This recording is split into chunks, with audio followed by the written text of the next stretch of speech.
Getting ready. Oh, hi, Biscuit.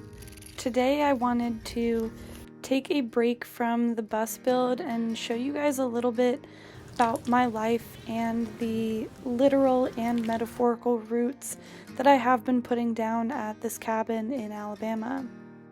First, I want to show you guys the herb garden that my brother and I are building to keep on the porch here.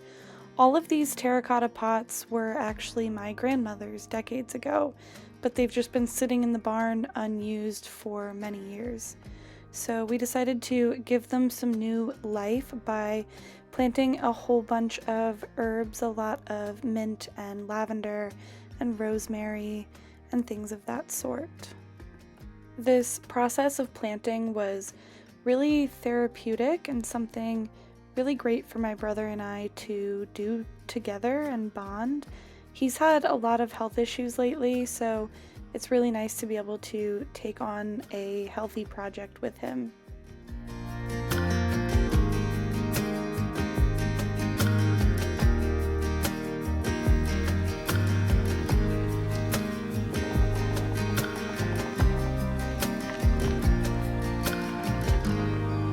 Oh, hi!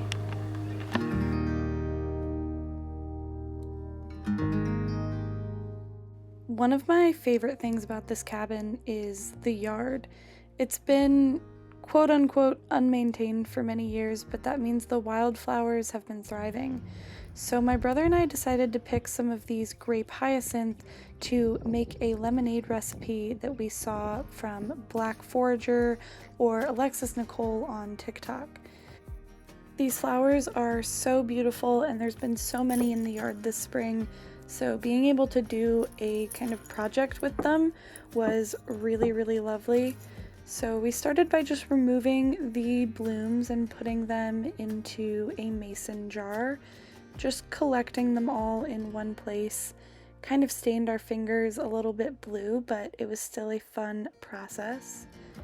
Then the next step, according to Alexis Nicole, is to pour boiling water over them and let them sit for about an hour, and the water should turn like this bluish teal color. Something in the grape hyacinth is actually a pH indicator. So when you pour the boiled liquid from the grape hyacinth into the lemonade, it turns pink to mark that it's acidic. And it becomes this really amazing kind of neon pink lemonade that's completely natural with no added dyes.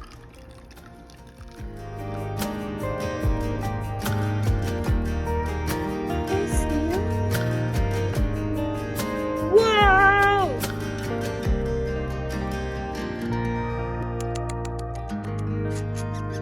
Sweet girl! On top of the herb garden, we have been trying to start a vegetable garden here in the yard this spring.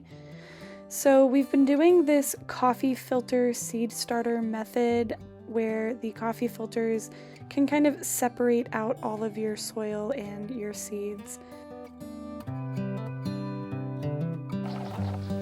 I cut my hair, I got bangs. So we have a lot of sprouts that are ready to be transplanted and nowhere to transplant them to. So that is today's goal, is to prepare some planter containers. Not all of our plants are going to be in containers. A lot of them that need to spread out a bit more, like watermelon and squash, are going to be free range in the yard. But we're gonna do like all of our greens, like spinach and arugula and lettuce and whatnot in containers. So that is on the agenda today.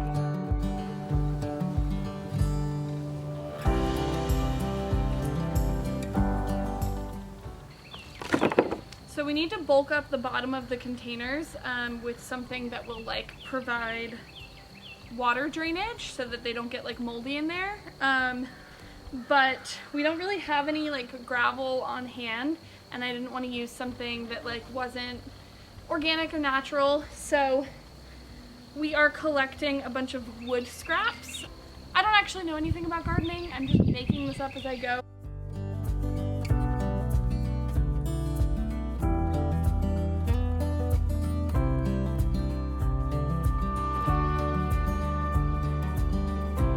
let's go.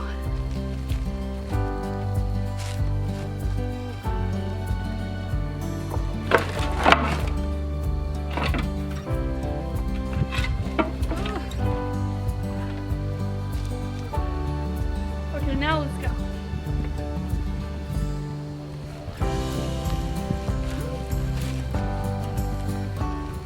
This is mine, Kaylin's first garden. We don't really know what we're doing, but we're kind of hopeful this is going to turn into something really good.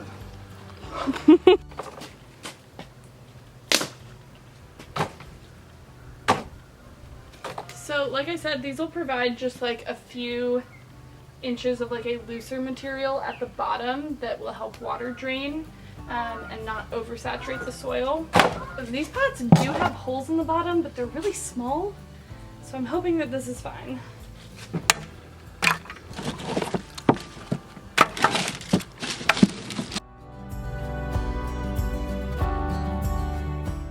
Again, these are all like natural organic materials coming straight out of this yard, so they should be perfectly healthy for anything that we're putting in here, and they should biodegrade and not cause us any long-term problems.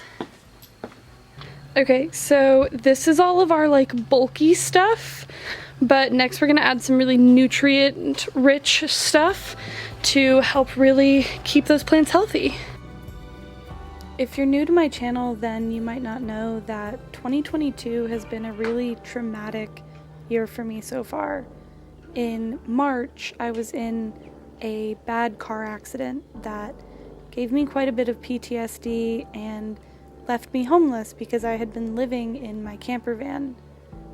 And despite all that, I know how privileged I am to get to spend this time at this beautiful place, healing and resetting, and I just want to share it with all of you. Our last layer here is going to be some topsoil that my dad gathered from the yard from a previous planting project and some store-bought potting soil. We're going to mix them. Okay, I just mixed this up, so now what we've got in here is a really nutrient-dense combination of old compost, topsoil, and potting soil, and that's what's going to go on the top of our containers.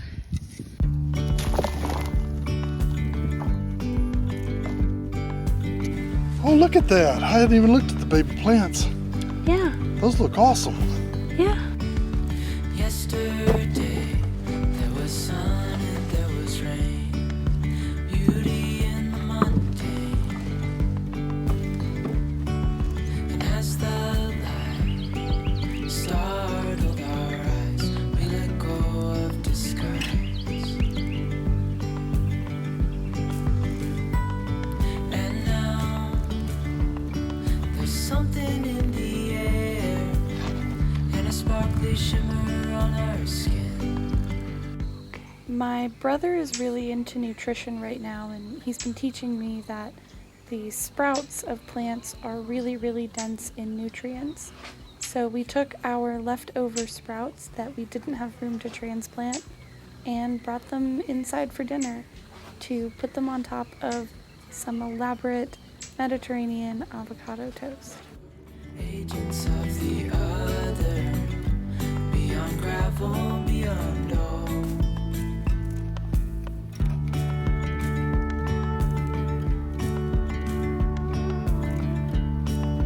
Hand in hand, building castles out of sand, reaching for the grand.